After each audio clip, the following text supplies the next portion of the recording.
For viewers across Africa and the rest of the world, this is NC Continental Prime. I am Gbenga Aborowa. We begin with some updates on the conflict in Sudan. About 130 Nigerian women have arrived at the Nnamdi Azikiwe International Airport in Abuja from Port Sudan in Port Sudan.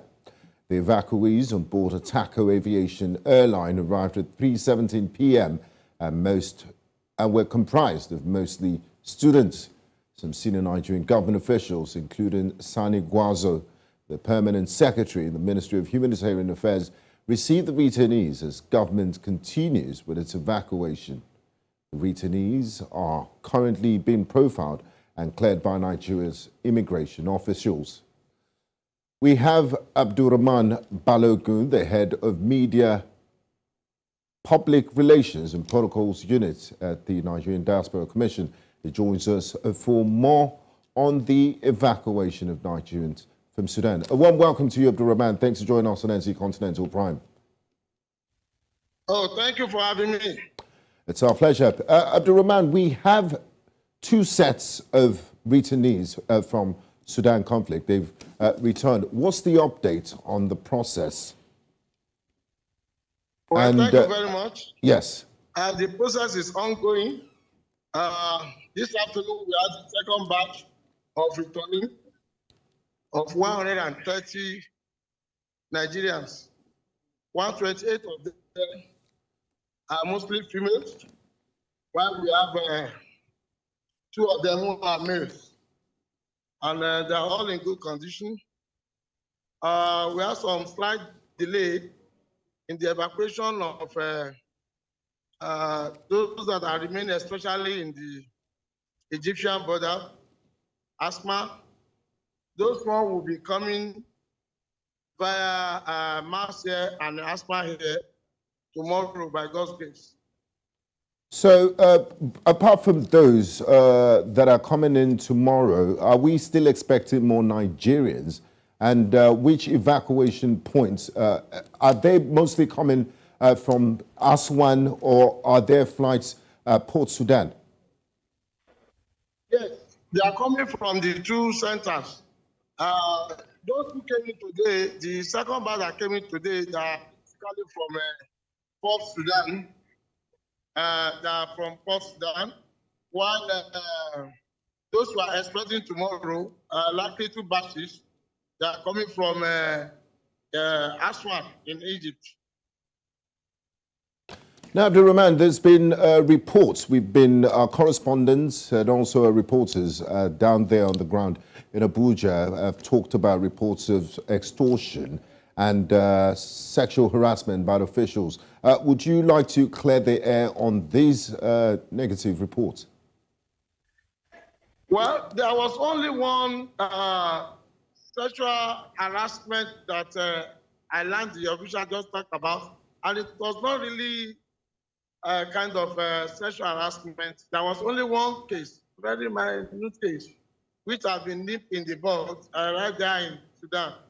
I really don't have details about that, but I saw the DG Nema was attempting that question the other time. So I don't think it's really a serious. Then on discrimination, there was no case of any discrimination or segregation. All Nigerians are one.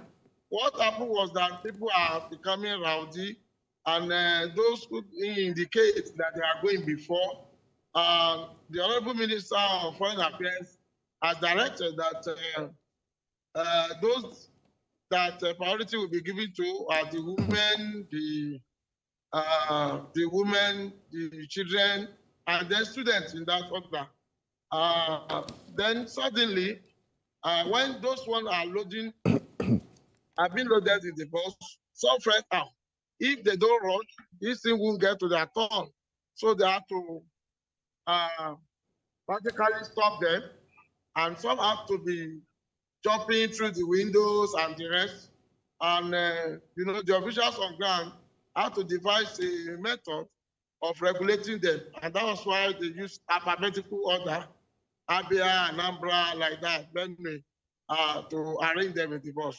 No, all Nigerians that are there will be evacuated.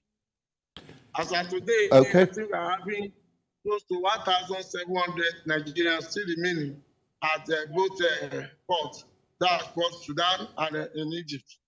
Now, finally, before I let you go, Abdur-Rahman, now let's talk about the way the federal government reacts to emergency situations when Nigerians have to be evacuated from danger zones like we experienced in Ukraine last year. What lessons can we learn from this, and how can we better respond? Because if you look at the United Kingdom and other African countries, their rescue operation was well underway a long time before this. So how do we address these issues and make it better in the future? Well, to make it better in the future, there are a lot of things that we put in place. One, I will not say that the federal government response was too slow. No. The response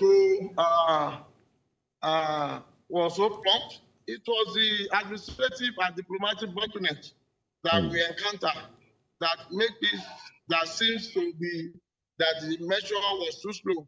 Secondly, you discover that out of all these people you said they are evacuating their citizens, maybe total number of 70, 75, maximum that I've seen from all these European countries, maybe maximum of 200. We are talking of several thousands here. Nigerians that are in Sudan, they are, over 3 million.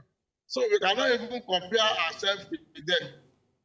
In terms of the logistics, the arrangement, we should even give kudos to us. For almost 5-6 days, the authorities in Ethiopia, in Egypt, they deny our people entrance to use their facility to be able to evacuate them.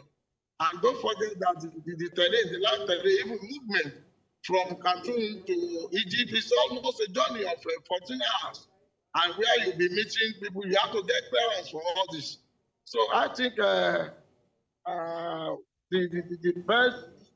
best option we have, government has adopted. And don't forget, we have a multi-agency that have been a standing committee.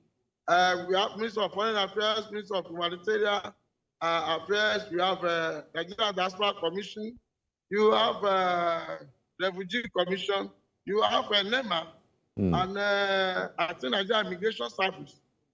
These are with security services. They are part of the operation. And that's what makes it smooth operation. Thank you very much, Abdur-Rahman Balogun, Head of Media, Public Relations and Protocols Unit at the Nigerian Diaspora Commission. We do appreciate your time. Thanks for talking to us on NC Continental Prime. Thank you very much. Thank you for...